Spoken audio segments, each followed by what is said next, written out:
omuwala bw'abanga ali mu industry gye tulimu ng'abadde ayina question ekyokuzaala nawatali kyakuzaala kisinzira ku kiki kyabaabaze buli muntu ne geemu ye.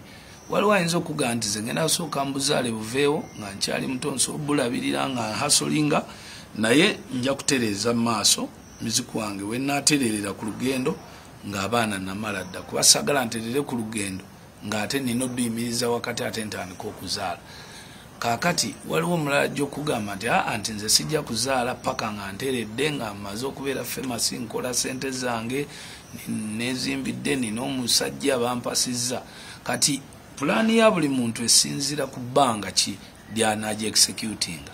Gwe bw'oba onaabazaala after 35 gwe gojja okumanya olutalo olw'okuzaala ng'omukazi amaze okuweza emyaka 35 teri muwala atalumanyi nti nno one oyikyayinza okufuna obuzibu ku mwana bwe baba nga ne bbaawo mukulu kubanga era omuwala usually ow'emyaka 35 ajja kwagala omwami omukulu bwe giwera 4 naddala oyinza ebiseera ebisinga omukazi mu industry eno okuba nti nno ali sure nti kariya ye kati eteredde zitera kuba mu myaka 37 awo tosobola kujja wano 25 nolowooza nti omaze olw'okuba olinayo obuyimba 2 wa 3 kubanga obwo obusente buba bwakulyalyako wozimbira ennyumba ate n'okuzimba ennyumba bannaye abayimbi kambawoninge si ye success kubanga be bazitutteko olwa bubanja banja be bangi abayimbi bangi nnyo baduna batandika kuziba but you must have a steady plan of a business nti kati ndi stable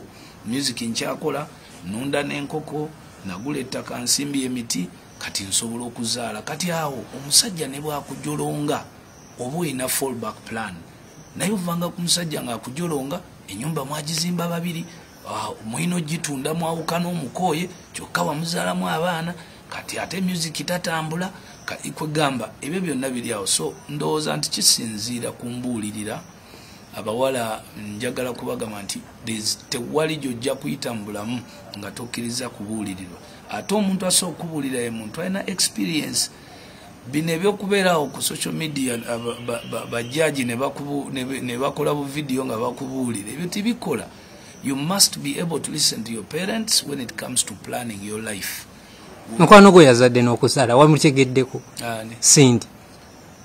We wish they congratulate her kulike baby. Era kati osokulaba nti maybe Cindy plan yali yakuzaala after nga yalaba akisobola era olaba emyaka gy'azaaliddemu that one can also work. Then waliwo abalala abasooka okuzaala bangi nnyo abawala bato abayingidde mu industry nga buli omu alinayo omwana oba babiri. Mr. and Mrs. Bukedde function eno gye bategeka nnungi nnyo mwebale nnyo okuba nti nno mufaayo eri abannayuganda baffe.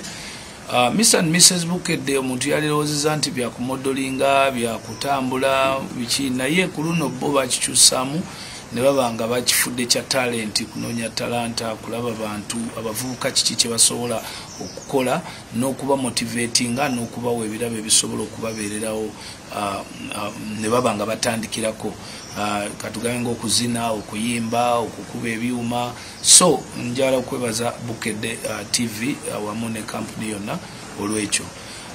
Wenyimidde wano oba wentudde njagala confirminga nti ku Sunday eno nja kubeera omu ku ba judges abagenda okuba nga tujudginga finalists oba abanaasinga abana abanatwala ebirabo.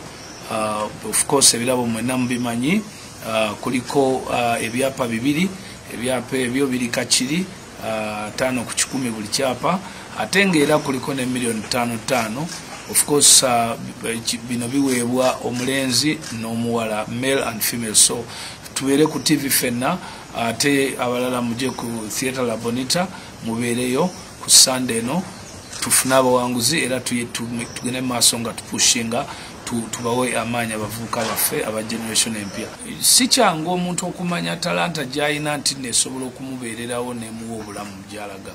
So buli lwotekawo talent search omuntu ajjanga azze kulaga talent gy'alina naye mu talent search bayigira mu bingi meeting aba producers meeting abantu abalina experience ababayamba okubalaga nti ne bwoba oli mu ssomero ne bwoba toli mu ssomero naye guno omulimu kyokola talent eno esobola okufuukira omulimu gw'oliyako ne gukukolera obulamu.